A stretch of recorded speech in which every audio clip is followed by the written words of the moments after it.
Welcome to the Earthworks Podcast, where our team will share the jargon of carbon from many of our turf friends from the past 30 years. Hi, everybody. I'm Joel Simmons, and this is the Earthworks Podcast.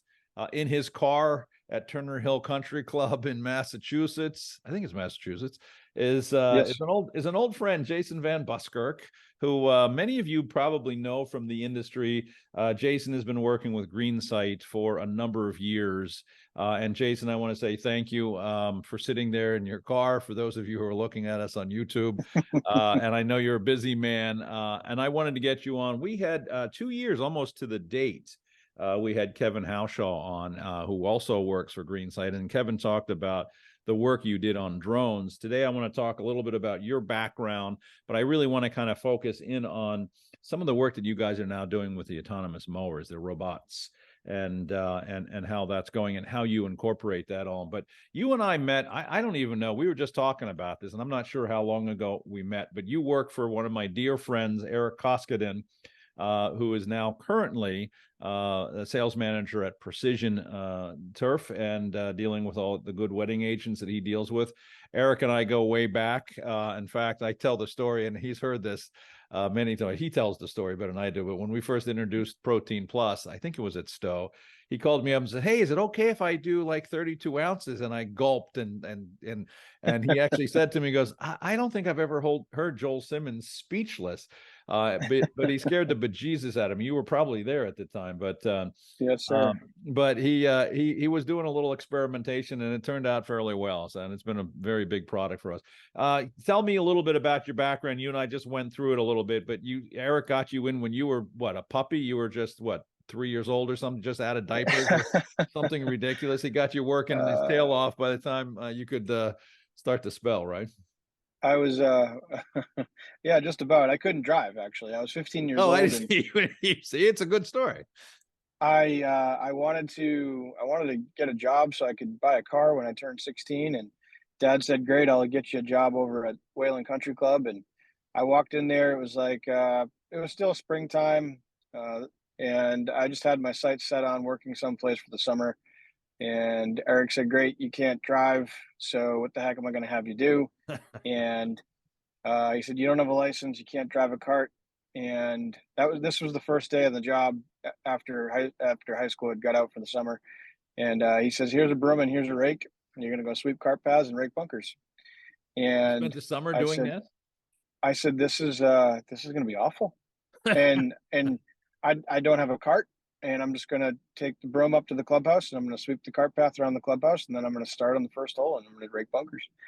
And I finished the first hole, and I was, obviously already tired. And Eric met me on the second tee, and he said, "You're not kidding." And I said, "What do you mean?" And he said, "That's a joke. No one really falls for that, but you dug right in." He got you, is what you're saying. He said, "Here, take my cart. This is yours for the rest of the day. Don't crash it." And that's just how the relationship started. It sounds very much like Eric, and that's a great line. I think every superintendent should remember that for the next kid that walks in from high school. Hey, here's a broom and here's a rake. See if he's really up for it, Yeah, it's am I gullible? Maybe. He told me that I had the common sense of a sand flea, but I took it all with a grain of salt. I looked up to the man. He's a tremendous amount of knowledge, and he's hard not to look up to, by the way, being that he's especially I'm 5'6", and you at this point I'm 100. Yeah, I looked up to him, and he but he's a good role model. He's very charismatic, and knows a lot about turfgrass, and he was a good person to disciple under for as long as I did.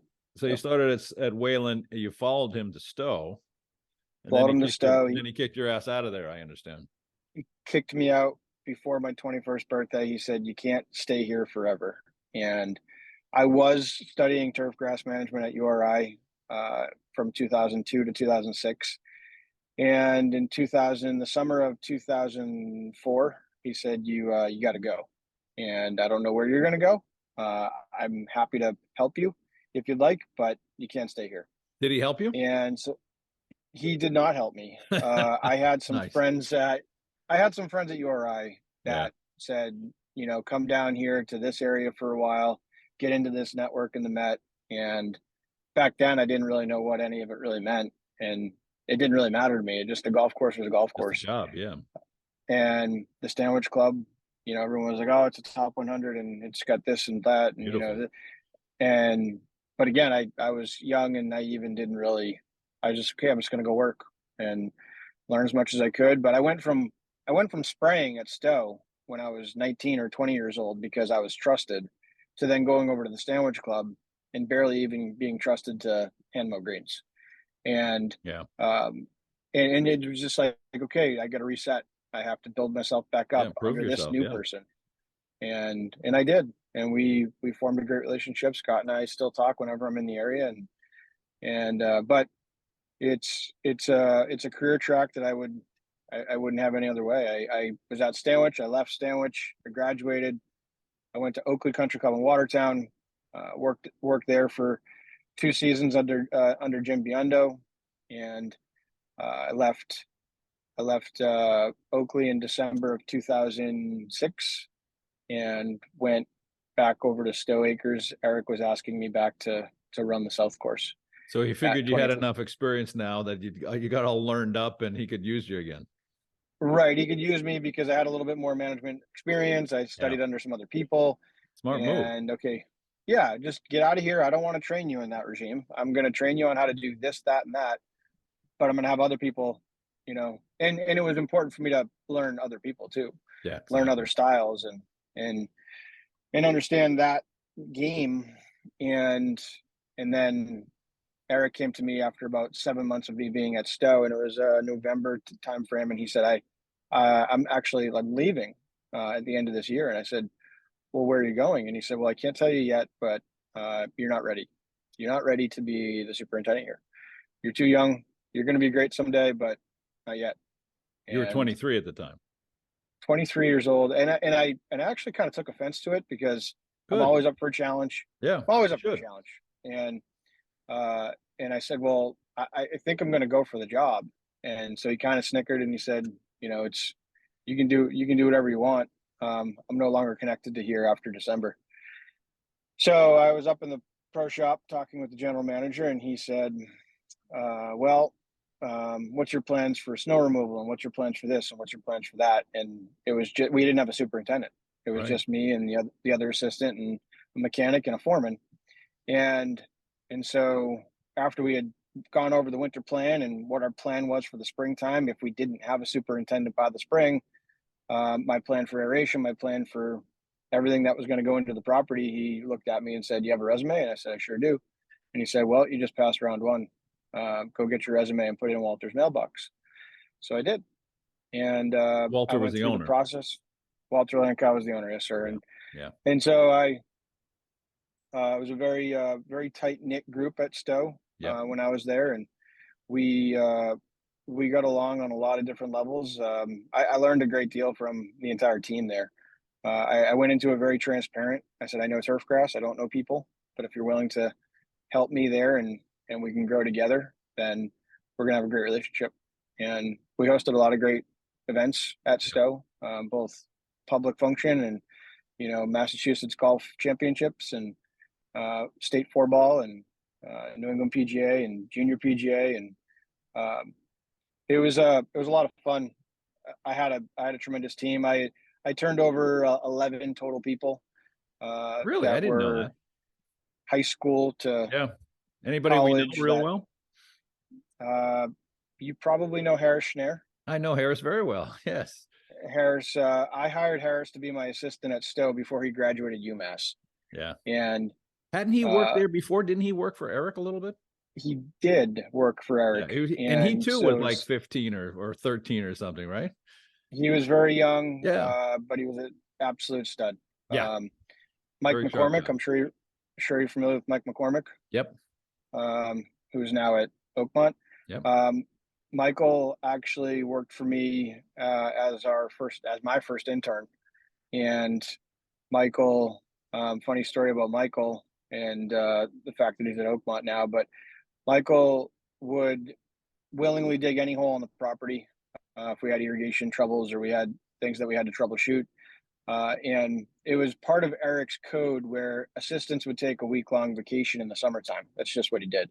Good. And I was very nervous because obviously the South Course had a lot of irrigation problems that we dealt with on a daily basis. And Things so I said, breaking all the time. Is that what you're saying? all the time, all Yeah, the time. right. Older And, system.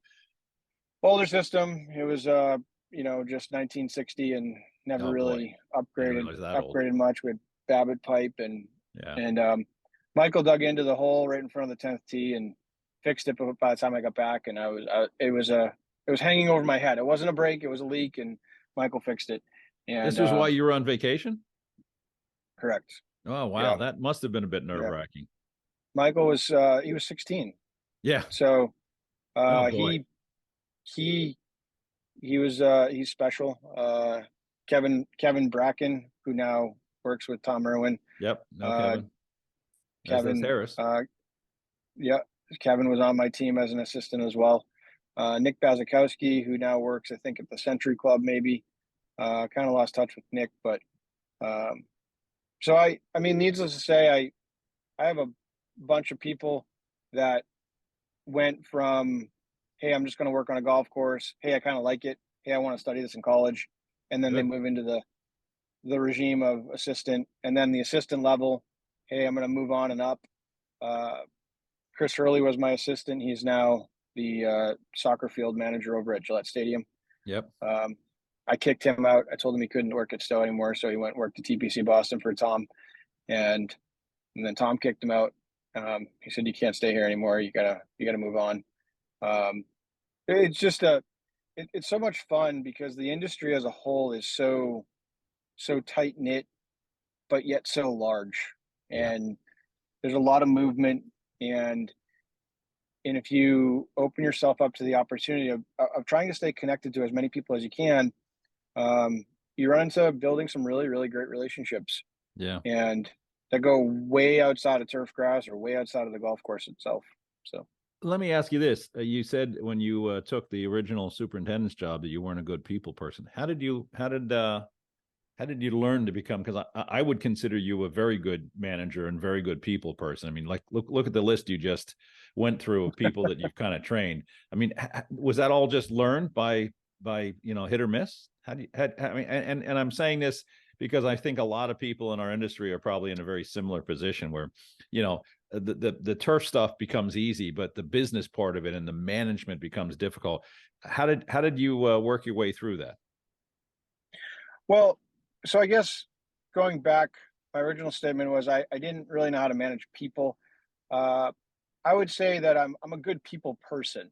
Like Yeah. I'm good at forming relationships. I'm good at leading from the front. I'm good at trying to understand as much as I possibly can about them, and I feel like that's always been a good quality of mine since the very start. But in terms of managing the actual person and delegating jobs to go here or go there, prioritizing or things of that nature, that was something that I wouldn't say struggled with. I just didn't know You yet. didn't have the experience. I mean, and how do you learn that in a business like ours, other than on the job? Other than on the job, and nowadays it's not uncommon where you have a 30-year-old or a 35-year-old even that is still an assistant superintendent, and they're at a high level club. They're really good at what they do, and there's a good majority of them that'll probably maintain that job for at least a little while, if not for the rest of their career. Yeah, that's becoming a trend, needless to say, in the industry. And I think a lot of superintendents are realizing, if this guy wants to be a career assistant, they can make better money than they've ever made before and have a pretty decent life. And man, it's great. I mean, I've talked to on this podcast a number of guys that say, I have this guy that's been here for 25, 30 years and he wants to stay here forever. And the superintendent relies on him. And man, what a team that becomes, right? Right. I mean, just the place I'm at now. I'm at Turner Hill Golf Club, and Eric Whitmore is the assistant. Eric was a superintendent in New Hampshire. Yeah. And John needed an assistant, and John was able to offer him a great package, and it just made sense for them. And so, I mean, I'm not here a lot. I'm here probably a few times a month. They are a customer, and I witness it hand in hand. It's like, it's just, What a great team. it's the culture. Yeah, Yeah. that's It's just the exactly right. culture. Exactly right. Yeah. That's the best word to describe it. Let me ask you something silly. Would you, if you were still in the superintendent rank, would you entertain a 23-year-old superintendent? Would you have hired you? Man, so the other funny part about me is that I'm really, really willing to give people a chance. Yeah. Uh, yes, it's probably more. I'll be 40 in January, so it'll be it, it it's a lot more calculated than it probably was back Yeah, I then. would think so. But I'm still that gracious person. I'm still that guy that says, "Hey, I'm going to give you a chance. Yeah. Prove me wrong. Prove me wrong. Tell me why I shouldn't." Is really my belief, and and that's where I have a good uh, ability to just communicate with people in general. Um, and I'm not just going to put up my wall or my block and say, no, you're not qualified, or Right. no, you're not capable, or no, you're too young, or no, you're too old, or no, you don't know enough about this topic. So we had a little technical difficulty, but let me ask you this question. Did you ever pull the trick that Eric pulled on you and give one of your interns or one of your young kids a broom and a rake and tell them to walk the property? I love that story. No, it was pretty common for us to use the left-handed sod stretcher. Oh, great. So we'd be doing Explain sod that. work. So I learned that trick actually at the Sandwich Club while I was an intern. And as an intern, again, I have the common sense of a sand flea because I'm, still young and don't really have I just believe everyone. That's, I'm just, yeah, Yeah. okay, sure.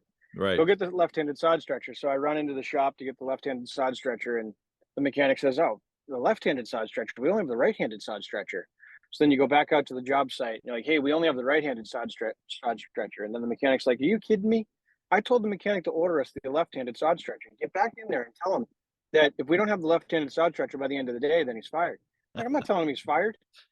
And whatever, as you can imagine, it just goes around in circles. So yeah, I could say that I probably pulled that prank or joke on a handful of people. Yeah, you got to find Uh, the right gullibility, I'm sure, somewhere along the line. All right, let's you get have to into find the right, yeah. Yeah, but I love the stories, and Kevin Hickson on our team has done a number. He's done a show called The Follies. He's going to do another one, but stories Yeah. like that where all that kind of stuff Yeah. came up. All right, let's get into what you're doing today. You're working at GreenSight, and one of the things obviously that I want to talk a lot about today, and I noticed your shirt there with the Husqvarna logo. I want to talk about these autonomous mowers. But explain to me how you got into this, what your role is, what the company is all about, and then we'll kind of roll down the road into the robots. Sure. Yeah, absolutely. So the year was 2016. I was still a practicing superintendent, and Were you still at knew there Stow? had to be I was still at Stow, yep. Okay. And I knew there needed to be a more remote way to assign labor, assign jobs, track stuff. When I started at Stow, I wanted to buy trims, and my owner said, Walter said no. So I started building my own, toying with Google and tinkering around with Google Forms and finding a solution. And so I did, mastered it in 2013, 14, would take that data, host it on a website, and fast forward 3 years, TurfCloud was built. So in 2016, Walter, uh, dropped down from being the owner at Stow, and I didn't want to go through that process of essentially reproving myself to Right. Breaking another in a new ownership. owner. Yeah. Right. So I said, well, now's a better time than ever. I actually didn't believe that TurfCloud was going to be it. I believed that I was going to go work for Site One, or, really anywhere that would accept me, Atlantic Golf and Turf, or just like I wanted to be in the industry, just not, on a physical golf course. Yeah. And, for family reasons, I had the need and the necessity to do that. So I went off hard with TurfCloud, and I ran that hard for 2 years, selling TurfCloud and data to other golf courses. So explain TurfCloud so people understand it. So TurfCloud is a data management system that allows you to not only assign data in different jobs, but also record data, track data, and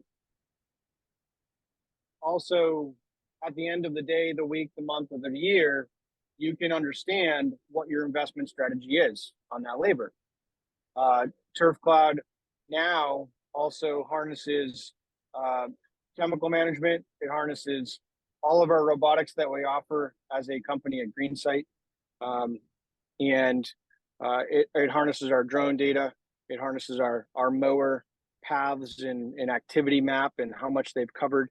It harnesses our soil scout data that we're partners with. And but back then in 2016, it tracked jobs, equipment, agricultural applications, and weather. And in 2018, GreenSight knocked on my door and said, "Are you interested in speaking about partnership?" And I was just happy. I was running my own business. I didn't really have to answer to anyone. Yeah. I wrote my own schedule. I went on vacation whenever I wanted to. Yeah. You work 24 hours a day on any 24 hours of the day, right? Yeah. And no one really, obviously the I guess you could say the problem or the setback with it was, customers paying. Yeah. And the business part of it. Yeah. The business always gets in the way of the business. Yeah. So, and being the only income in our household, I couldn't just rely on that. I had to figure something out. And so, how old were you when you started GreenSight? How old was that? Or it's not GreenSight, TurfCloud. Sorry. TurfCloud. So I was 2016. I was 32 years old.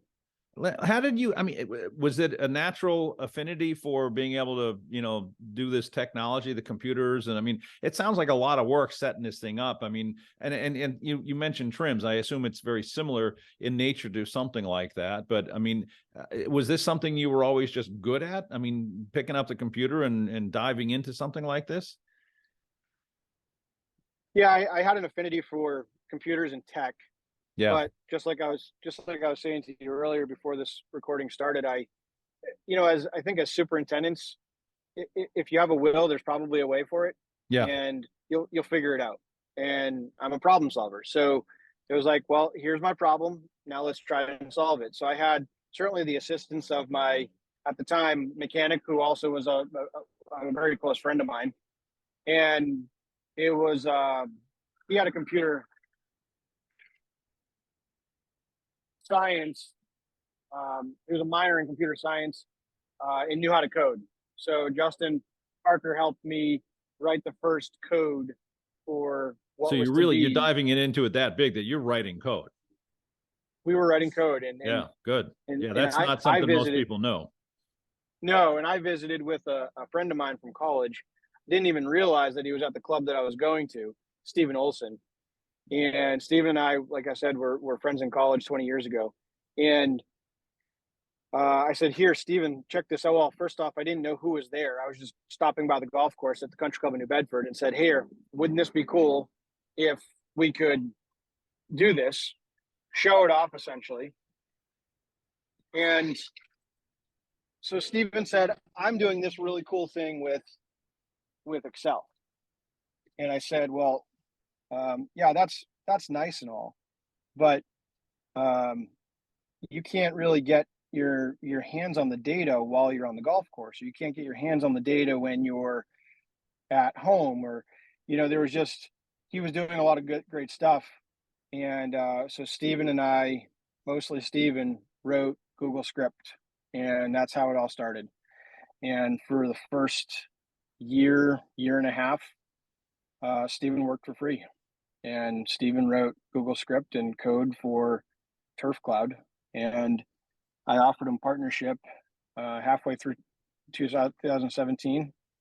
And then GreenSight wanted to post a job for customer imagery, customer support, or customer relationship management in helping superintendents read drone imagery. And I thought long and hard about it, and I said, well, why am I going to write the job description for you or help you write the job description? TurfCloud's just going to do that. And so we were consultants for GreenSight in 2017 for about 6 months. And that was Steve's way of getting off the golf course full time. And in He was still a 2018, mechanic February, at the time? Steve was a superintendent. He Oh, was he's superintendent superintendent. Oh, okay. at Country Club in New Bedford. And Oh, I'm sorry, wrong Stephen. Yeah. Yeah. So Justin Parker was my mechanic, and then Steven Gotcha. Wrote the I should code. write notes. Yeah, Steven wrote all the code for TurfCloud, and then I would just go out and sell it. So talk to me about how the business was. I mean, having started a business myself many, many years ago, I mean, I remember, those first years, which were quite exciting and fun, but I did everything. I drove the trucks, I bagged the fertilizer. I had to go out and sell it all. I mean, what was it? What was your first sale and what was it like? I mean, did you go to your friends at first? I mean, how did you get TurfCloud off the ground? It was mostly friends. Yeah. It was mostly friends out of the gate. It was my network here in Massachusetts, but it was also my network from folks I went to college with, and superintendents that were down in the Met area, New York, Connecticut, and people that I just knew and I trusted, and they trusted me. And I would like to say that probably more than 50% of my business wasn't really based on the actual product itself. It was just like, hey, let's go and support Jay. Let's go and support this product. It seems cool. It's reasonably priced. And then it started to grow. And it was a big eye opener for me in 2016. It was July. Like I was saying, I was, for the most part, I was my own person, but I got to go on vacation whenever the heck I wanted to. Yeah, that's And always a good thing. That's a big deal. And so for the first time in a long time, I actually went on a family vacation, and we went to the Cape. And okay, well, now I'm going to try my hand at sales. And I called over to Eastford Ho, and didn't know Frank at all. Didn't know him Frank from was anywhere. a student of mine at Rutgers. And Frank's now he's a good friend of mine. But he's a good guy. I didn't know him, and he said, "Yeah, sure, you can come in. 10 o'clock's fine. You meet in the office." And so we were meeting for about 10 minutes, and he says, "That sounds really great, but can we do this again in the fall? I don't have a whole lot of time right now, and I'm trying to sell him on the product." Right. And so I kind of sat back in my chair and I said, "I'm sorry, I understand what you're doing. And yes, I'm kind of out of turn here. Like it's, you're managing a golf course, and I was a superintendent myself. Oh, you were? Where were you?" I said, "Stow Acres Country Club." "Oh, for Walter?" "Yeah, for Walter." He's like, "How long were you there for?" And ice was broken immediately. And so now I'm selling on my credibility, not just the product by itself. And there was a lot of like, wow, okay, you are credible. You are validated. You do know what you're talking about. You are here to physically help me. And okay, sure, I'll help you. And it was like, "You want to go for a ride?" "Sure, let's go for a ride." And now I'm at Eastford Ho. It was a bucket list. I'd never been there. Always knew it was one of the best. Great club. I'm driving around with Frank. And so it's a great story. Yeah, well, and that's how the business started. Yeah. It was with little conversations like that. So your first year, you made enough money to feed yourself and your family, and then it started to take off a little bit. And then it started to take off. And it got me to the point where we consulted with GreenSight. And then in 2018, it was a week after the national conference, and GreenSight made a proposition for acquisition. And Steven and I didn't really have to think that long and hard about it. It was like okay, yes. Right. When can we come aboard? So let me ask you this then, Jason.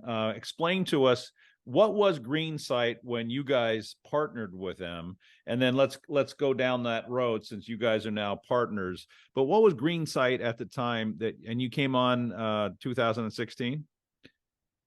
2018, we joined 2018. forces. Okay. GreenSight predominantly started out as a drone company. The founders, James Feverell and Joel Pedlican, were playing golf one day, believe it or not, and said, "Hey, I think we could build machines to help these superintendents this property." They didn't really know much about turf grass or the challenges that superintendents faced, but they knew there was a problem, and they knew that they could do better, or have a solution for the property. And so as a result, they started building drones. James worked for the United States government, and he was on one of the first teams to build autonomous drones in the war zone. And so he was working on a military platform. Very, very knowledgeable, very high level, very accurate. Probably one of the smarter people I've ever met.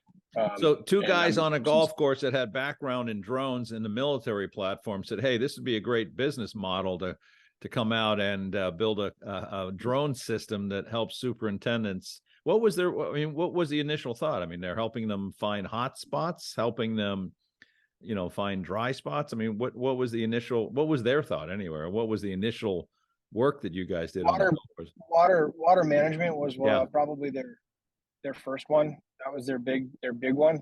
And then secondly was fertility management. But again, they didn't really know much about how their drones were going to physically be able to help.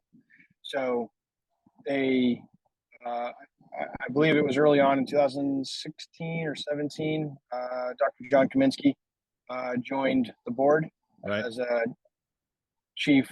They called him a CTA, chief turf advisor, and helped the GreenSight team. It was a very small team. When Stephen and I joined, I think we were employees 7 and 8. They were you very, very small. Were you the first golf guys in the team? Correct. Yes. Yeah. Where are they based out of? Boston. They were. All right. So it was local to you. So you guys, you were in the same area. I mean, you're close to Boston. So, right. So I'm only a half hour out. Stephen's a little further, but when we joined, we were the first true turf grass managers to actually be a part of the team. And for what it's worth, you go into an office space like this. We have well over 80 people now, but you go into office space, a very, very high level of robotics, mechanical engineering, and software engineers, like people that most would say, okay, well, you just studied grass, like what the heck do you know, or why are you here? And it's like, you guys aren't really educated. You're just a grass grower. Yeah, like you don't really deserve to be here in a sense. And that must be a fun thing to walk into. But we did it. We're humble people. We know we have a lot to offer, and we did, because they have engineers that are building this stuff, but they don't really know essentially how to apply it in the real world application, and how not so much not how they don't know how to apply it, the actual end users, and how they can apply it. So we kicked it off, and we had a lot of fun in 2018. And so let's talk about that. So again, explain to me, and again, we've had a little technical difficulty in the heat, but explain to me what was GreenSight. I mean, you guys, your guys were doing all sorts of drone stuff. Why did they want to bring the golf course thing in? And did they really had a vision when they brought TurfCloud on board, or where were they going, and what made you inspired to be inspired to join forces with a group that was doing military drones? I mean, it just sounds like a big leap of faith to me. Well, they're tech, and their vision was to benefit and assist the golf course superintendent. So you saw that vision. They sold you on their vision as to what that could be. I mean, when you guys started, was anybody really doing drones in the golf course industry in 2018? No. So what were they looking at other than, making pretty pictures of the golf course? I mean, what technology was there at the time that you guys came on board? So their selling point to me was, we have a drone that carries 3 cameras on the payload. We're going to take a high resolution picture. We're going to take a near infrared picture, which at the time I had no idea what a near infrared picture was. Right. And we're going to take a thermal picture, and we're going to mash all of those together, and we're going to figure out what areas do we need to go and tackle first. And so I said, well, there's a lot of synergy here, because I have a software that's assigning tasks remotely. And if I can use that imagery to then assign those tasks remotely on my job board, after looking at my drone imagery, I know it's funny to say this, but does the superintendent even have to go in for the day? So that was part of your vision, was that you could actually take the labor off the course. correct. So I can tell the superintendent or the assistant or whoever's managing the staff, fly the drone, collect the imagery, and then understand where do we have to go next, and do we have the staff to do it? Who's doing what now? Can we recalibrate, or can we refocus what we're trying to achieve here on the property? So that was my vision. And has that vision come to full fruition yet? Well, not quite. But at the time, back in 2018, I saw it. And Steven saw it. And the folks at GreenSight also saw it. James and Joel were, they were focused on our turf grass background and helping customers understand what they saw after we flew the drone. And they wanted simply just a customer service representative to understand what the drone told him or her on what they were grabbing for data. So did you know what did you know what this information was? I mean, infrared, did you have any inkling as to what that was about? No, at the time I didn't really know how we were grabbing it. Yeah. I knew in short order, I knew the high resolution camera was what our naked eye could see. I knew the near infrared, or we call it NDVI, but I knew the NDVI was our turf health camera. And we were focused on trying to pull out green pigment on the picture. So it could find hot spots and dry spots on the property. Stress, so, right. But stressed in all varying degrees. So yeah, whether we have wilt stress, or we have cart traffic, or we have roots from trees that are growing into the edges of the fairway, or we have watering that didn't happen, or watering that did happen because now we have a head stuck on. Right. We have disease pressure. I mean, there was a whole list of different things that you could say, here's the drone imagery, and what do we see now? So it became a very hand in glove, a lot of phone calls back and forth, a lot of Zoom calls. Yeah, I bet. Looking at drone imagery together and understanding what does the superintendent see while they're on the property. And, folks like Frank didn't want to do a Zoom call. He wanted me to physically go there. Yeah. And he wanted me to physically drive around with my tablet. And, hey, we're standing on the second green, and what do you see from the drone imagery that you see here while you're on the golf course? Given your own turf acumen. And so can you see drone? I mean, on the drone images, are you seeing things better or different than if you're driving around or walking around? Well, that's the NDVI. So the NDVI is kind of like your, X-ray vision, if you will. Gotcha. So a little bit of history on the drone and how we actually build the image. It's actually taken in grayscale. And when the imagery comes back to the computer, our algorithms in the computer assign a value to each individual pixel on the picture. Oh, wow. So that detailed. And because it's taken in grayscale, it's very, very accurate. And so if it's white, that means we're going to be a very, very, very robust green. Yeah. If it's black, it's going to be a very robust red, meaning we have no life form. So, right. Yeah. but you're going to have shades of, lime green. You're going to have shades of yellow. You're going to have shades of orange. You're going to have shades of red. or pink, if you will. So the NDVI is how hard can we push our turf? Can we not run tonight? Can we not run this afternoon? Yeah. Can we get our greens to go from a yellow to an orange? Is membership okay with that? And then we turn over to here, let's poke our greens with a TDR or a Pogo or whatever you're going to poke with and pull your moisture. And now instead of running hey, I run a 12 and that's my magic number, let's run an orange. So everywhere we see orange on our drone map is, in the varying degree of 12 to 14. And that's a good thing for us. Now, these colors, you're not actually seeing the colors. This is just a scale that you guys built? It's a scale that we built. Right. Okay. And so you got an idea as NDVI, to and software. correlated. Yeah. Yeah. So NDVI, if you look at a normal NDVI map, it's not as golf-esque as we make it to be. Yeah. Our engineers, our software team, was able to write code so that when you looked at the golf course, you could still see the golf course. Gotcha. And instead of a normal NDVI picture, it's blacks and purples and blues, and you're like, I don't even know where the heck the golf course is.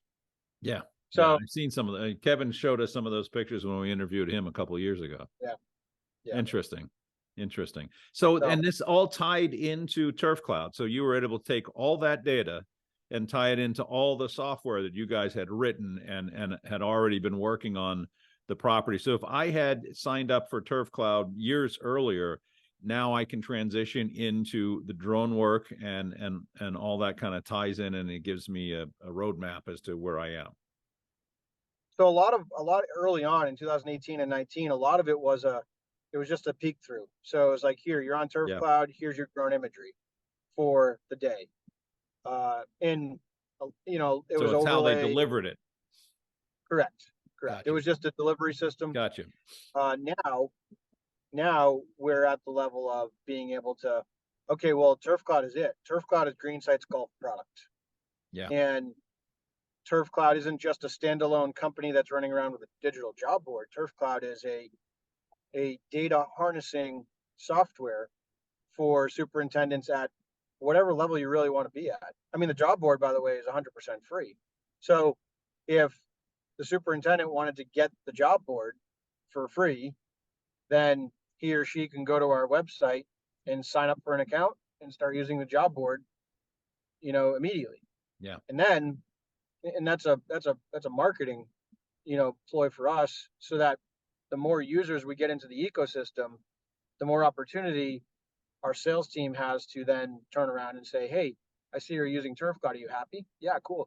Okay, well, have you thought about automowers? Have you thought about drones? Have you thought about scouts? Have you thought about any of these other tech that you could use on your property?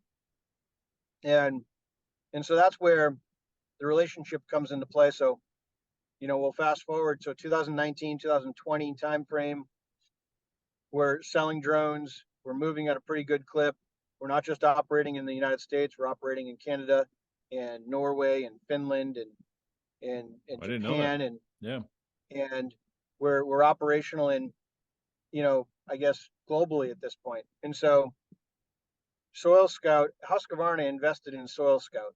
So we joined forces with Soil Scout, and I predominantly the team wanted to find a way that there's a lot of customer feedback.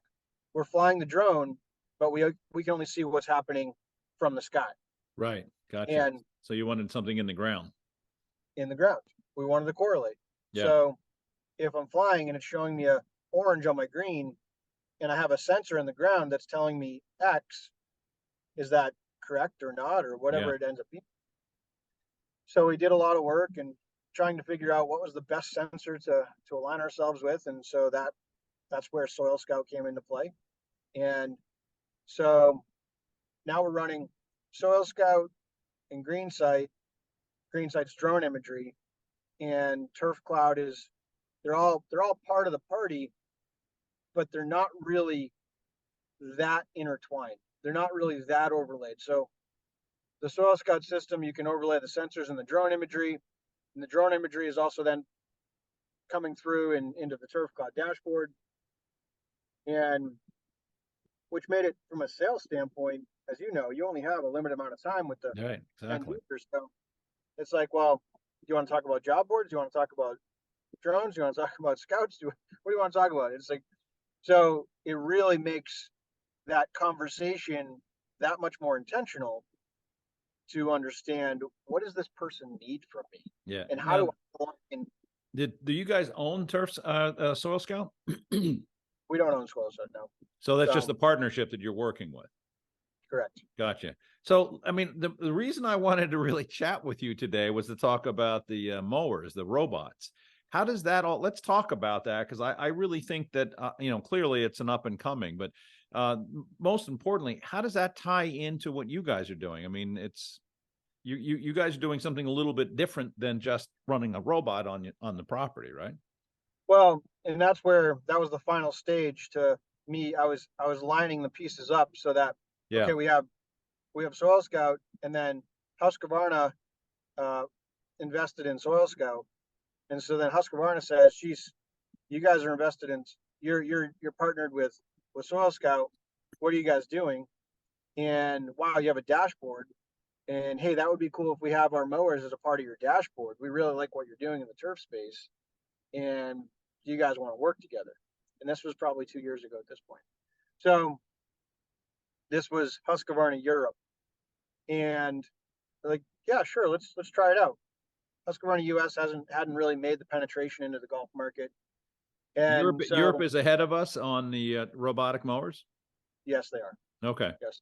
Now, what pushed that? Is that labor? Is that just, are they ahead of us technologically? I mean, I think culturally? I think adaptation and acceptance, really. Yeah. It's in conditions too. I mean, not that conditions are bad in Europe. They're just not what the US expects. Right. And so Gotcha. That makes sense. A lot of tremendous golf in Europe, tremendous golf in Europe, but it's just the conditioning isn't the same as it is over here. The expectations are different here, certainly. Yeah. So we're moving in a pretty good clip at this point, and Husk says, well, if we're going to be a part of that dashboard, then we want it to look differently. So we have a user interface designer that from Husqvarna, that worked for Husqvarna, that spent a lot of time. Gosh, he probably spent, I don't know, 9 months or maybe even close to a year interviewing various superintendents and customers of ours to understand, what do they want out of the TurfCloud dashboard? What do they want out of the product? And then how do we write it accordingly and design it accordingly so that the end user gets the experience that he or she wants? Yeah.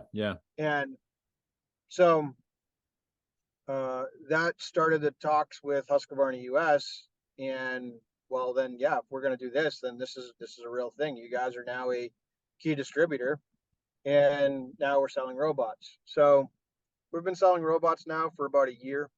How do they align with what we're already doing? Autonomous robots from Husqvarna are a very large portion of our business, and it's, again, that same vision. It's, we have a solution to a problem that the superintendent has. And what is that solution? That solution is labor. That solution is conditioning. That solution is carbon footprint. That solution is a lot of different levels. And oftentimes the superintendent that's been doing this for 15 or 20 years doesn't even see it as a solution. Oh, really? He or she just does, you got a robot that cuts grass. I don't know. It's kind of cool. Yeah, I'll see it. I'm not really sure yet. And so that's where we have to come into play. It's why I drive around with 2 large mowers in the back of my 4Runner, and I have a tripod with a reference station, and we set up shop wherever we go so that the superintendent can see, hey, this actually does work. Yeah, I could see this living here. And so we attack the United States. We have sold a few in Canada, but we predominantly focus on the United States. We have a Southeast rep. I run the Northeast plus Pennsylvania, and Then we have a Southeast rep that trickles all the way up to the DC area. We have a Midwest rep that'll cover anywhere from Kentucky, Tennessee, Arkansas, Alabama. He'll trickle into Texas. And then there's a little bit of gap in the Utah, Arizona. Yeah, there's always a gap out that way, I think. There's a gap out there, and then we have a California guy, Kevin Yeah. Harshel. Kevin, yeah. So talk to me. I mean, let's just talk in general terms of these mowers. What's the acceptance these days? What's the pros and cons of these things? And I'm sure price might be part of the con, but let's talk to me about, if I'm a superintendent, what are you going to talk to me about? And what would, other than the fact that it's a cool toy, which a lot of people say, I mean, what's the real skinny on this, and where's the future of all this going? So it starts with you contact me, you're interested in mowers, and that's most of my success rate is done on people contacting us, Right. and which is not typical in sales, because typical sales is cold call. It's, hey, I got a cool product you need you to see. Yeah, and I got some chicken shit. Would you be interested? It's great sales pitch. 545 is the best thing going. And thank you. There's the $20 bill in the envelope for you here. Thanks. I was at Overbrook. I was at Overbrook last week. I pulled up at the shop. Brandon wants to take me for a ride, and I'm like, the lovely scent of 545. I know what that smell is. That's And disgusting. he says, you know what that is? And I said, how can I not know what that is? Was I even a superintendent? So I worked for Eric. Yeah, I worked for Eric, and he made me take it home. It was my job to spread that crap. It is horrible. My wife told me to strip my clothes at the end of the day. Yeah, exactly. It's not great to get home to, right? But it all works. So again, I mean, well, let me ask you this: are the robots being accepted? I mean, again, I know, what's the old curve? The early adapters. The first 5-10%. Where are we on that curve? Are we still in the early adapter stage? I would say that we're just starting to penetrate outside that early adapter stage. Okay, so it's starting to break a little bit, and that more that early adapter stage is starting to brag. They're starting to blab. They're starting to talk to their friends. Good. So that it's working. I mean, there has to be some horror stories of the early years with these things. I mean, I mean, usually in any technology, there's some breakdowns at the very beginning, but what was that like when you guys started playing with this? I mean, you didn't know anything about these mowers when you started working with them. No. I mean, were you skeptical at all? I mean, having been a superintendent, were you skeptical that this was, kind of science fiction? I still am a little skeptical sometimes, because you have a small unit that's 9 inches wide, and you're expecting to go out and cut 1.5 acres to 2 acres, and you're expecting to cut a 24-hour window, which is already outside of the normal behavior of any superintendent in the country. And then you also have a larger mower that's going to cut 27 inches wide, and it's going to go out and mow 6 acres. And oh yeah, by the way, we're going to cut rotary style at fairway height. Okay, yeah, I'll believe that when I see it. And so all of these things are penetrating, and they're coming to fruition, and it's like, wow, it's real. These things are real. Yeah. They're here to stay. They're using RTK and GPS technology. Yep. I mean, I would be remiss if I said that there wasn't any obstacles or hurdles that we've faced, because we're always learning. Yeah. There's communication. There's line of sight or no line of sight. There's radio frequency. Do we need a repeater or not? Do we need solar or not? Do we have enough power? The logistics planning on these mowers is actually more of an undertaking than it is just getting the mowers across the line. It's, do we have infrastructure? The setup. And so that's oftentimes what we have to learn enough of to climb over that hurdle, and then just flat out get good with. And our team's always learning. Yeah, I bet. So will this be the future of the golf course industry? If it's installed properly, yes. I was at Brandon Collins in Overbrook in Philadelphia a couple of weeks ago, and we're walking around and there's the mower back and forth, and he's just bragging it up, and well, yeah, it goes all day long, and it, when it needs to recharge, it goes to its little spot and charges, and then it goes back out and keeps mowing. And I asked him about this. I said, what's the membership take on this? He goes, they love it. They love the idea. They think it's the coolest thing going. And he's obviously committed to it and had some success with it. But it just still feels science fiction-y to me. Of course, I'm an old guy nowadays, but you're seeing them on some pretty impressive golf courses, all across the country, and they're starting to take. I mean, I think one of the rags on this is that, oh yeah, well, only the rich guys can afford that, but obviously, in order for this to be successful, this has got to become. It's got to be able to make it down to the munis. And you would think if labor, which I assume is one of the biggest benefits, if labor is going to be the big benefit, the courses like the muni courses are going to, they're going to have to adapt this, because they're not going to have the labor to run guys out mowing every day. My first, and it's funny that you mentioned that. My first install was actually, my first sale personally was at Robert T. Lynch Municipal, Brookline Golf Course, really? Meadows. Whatever you want to call it, the sister course to the country club. Yeah. Mike Murphy, superintendent, Justin Lawson's the general manager, and they were on the cover of Golfdom magazine. Yeah, I saw that. And Mike Murphy's a good friend of mine. Yeah, good guy. I mean, talk about teaching old dog new tricks. Nothing against Mike, but he's in his early 50s, and he was like, oh, geez, Jay, I don't know. But he's always willing to try new stuff. And he was one of my first TurfCloud customers. So just like you said, rolling it all the way back to TurfCloud, where do you go first? You go to your friends. Yeah. And I got something really cool I want you to see. So, and go ahead. Well, and then you say, okay, well, what are your thoughts? Where do you see yourself using this unit? How often do you think you're going to cut with it? What's the height of cut that you prefer? For a lot of guys, you're like, I don't believe this is actually going to cut grass for me. And then it does cut grass, and they're like, holy smokes, this is a real thing. Is the quality of cut good? Well, rough grass is, perfect. Now we're going to get down to fairway height. Our effective height of cut is 0.4. We're toying with going a little lower. Yeah.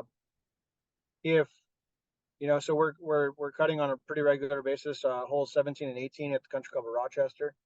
He's cutting his fairways and his rough. So not so much green cut, but fairways and rough. Is that what I'm hearing? Fairways, rough, and step cut, tees, tee tops. Most of our customer base is going after clubhouse grounds, driving ranges, chipping areas, or short game areas.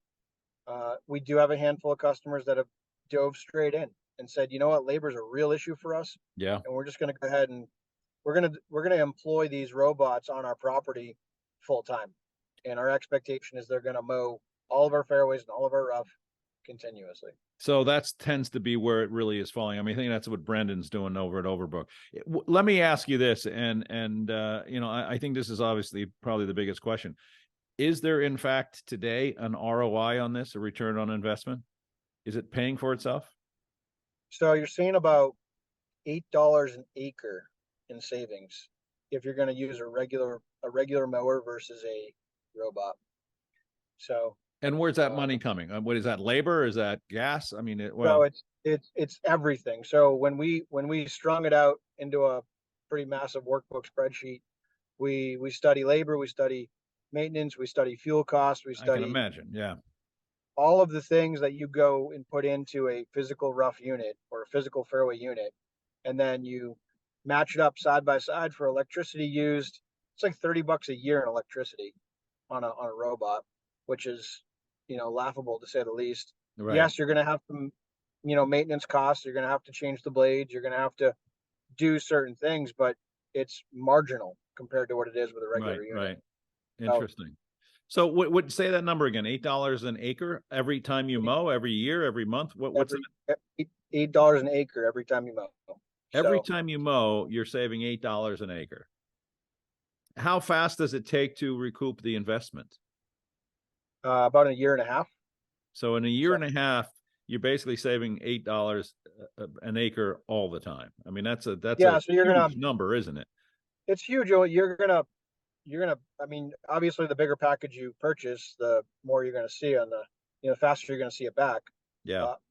You're gonna buy one unit. It's like, okay, well, how long does it really take me to mow my, practice green surrounds?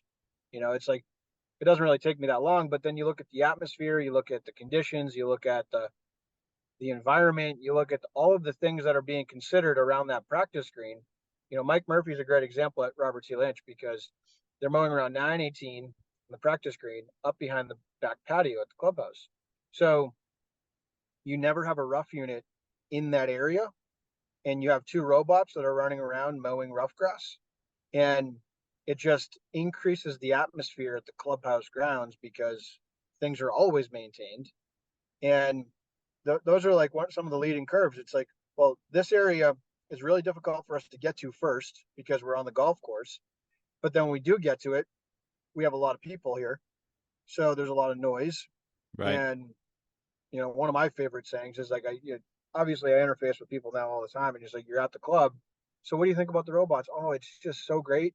It's just so great that it doesn't smell as bad as the other ones do. And it's like, okay, yeah, sure. I don't typically put smell next to a mower, but yeah, I guess you're right. Yeah. Well, if you were earthworks, you'd live with that, but yeah, it's different. So, I mean, these are quieter and they don't have the exhaust. Is that what you're saying? Is that what I'm hearing? Well, they're 100% electric. Right. So there's no exhaust, and they're significantly quieter than, a guy driving a triplex or whatever mower. You can't hear them. Yeah, exactly. So is what Brendan's doing, Brandon's doing over at Overbrook, is that very typical of how they're running? I mean, he just seems to run it. It's just on a schedule and it runs. And, and it runs through play. So, I mean, it sounded to me like, and I don't remember the conversation we were having, but it sounded to me like he just has that running, pretty much on a schedule, and plays around it, and people play around it. So Brandon has, I believe he and Terry have 6 work areas that were assigned. Right. Or they, yeah. Yep. So we originally installed it, I think 4 or 5 work areas, and they added another work area, and they moved some things around. But that's a real neat part about not just the equipment, but also the software itself, because when you're open to learning new things, especially when it comes to tech and apps and the phone and, now robotic mowers, you can actually harness it and have it become a part of your staff, and understand, okay, well, I want it to work over here instead. So you can move that work area. Instead of working here, you're going to work over there now. Yeah. And I know for that exact unit, I think he has 3 different heights of cut in the different work areas that the mower mows in. That's what he told me. Yeah. So it cuts the step cut from the first tee to the first fairway at one height, and then it cuts the rough at another height, and then it cuts the practice green surrounds at another height. This is the same mower? All the same mower. So the mower actually will adjust height based on where it is, based on GPS. Correct. And is it all controlled on his phone? All controlled in the app. Yep, on his phone. So and the app is you guys. That's the TurfCloud piece. So we didn't write the app. Husqvarna has an Automower Connect app. Okay, gotcha. They produce. But the TurfCloud piece is our engineers, our software developers wrote code. So where the mowers come into TurfCloud, you can actually click Activity Map, and after 24 hours, it'll tell you how much area the unit covered. So where what's been cut at all times. So the benefit of that connection is what? Managing, the areas that are being cut? Managing your fleet. So you understand. Gotcha. Here, my fleet has this, and I expect all of these areas to be colored purple. Gotcha. And oh, I see. And not, so you're tying it all together now. All together. Yeah.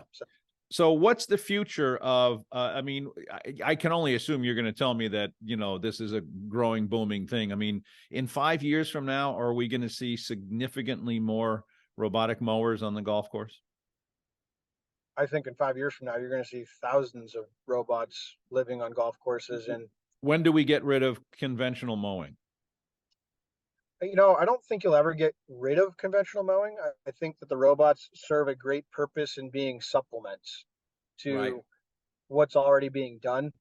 There's so much benefit to traditional mowing, and there's so much benefit to the artistry of being a turf grass manager, Yeah. that there's only so much a rotary style cut can do. And this is all rotary, obviously. So all rotary style, and yeah, they're using double-sided razor blades that are gotcha. proprietary razor blades that are produced by Husqvarna. But with that being said, you're not sharpening the blade, you're throwing that away, you're replacing it with a new one. Is that cost effective? It's tremendously cost effective. So you're not grinding, you're not doing any of that stuff. All that crap is gone now too, right? $2 a blade. $2 a blade. $2 a blade. That's better than my razor, for God's sake. With a Phillips head screwdriver, you just pop it out and pop a new one in. So a 16-year-old can do it. My 10-year-old does it. So. Even better. Perfect. And my 10-year-old knows how to map, and he has been to a number of actual demos with me, and he'll map the unit for me, and I'll interface with the superintendent, and he'll say, "Okay, Dad, I'm all done." Oh, that's got to be very rewarding for you. It's when rewarding. will these things be popular on the golf green? I mean, will they ever really take over, hand mowing? I think obviously you have to start somewhere. And I've seen them on golf greens. I've seen them at the Cal Club and a couple other places where they're using it on greens. Cub Cadet, yeah. Yes, Cub Cadet came they to started with that, right? Years back, and yeah, I think it's a good system. It's the beacon system, and it's a real mower instead of a rotary mower. Gotcha. I mean, I certainly don't want to speak out of turn or context because I don't work for Husqvarna, but I do think that they're working on something. And yeah, I would think so. You would think that would be obvious.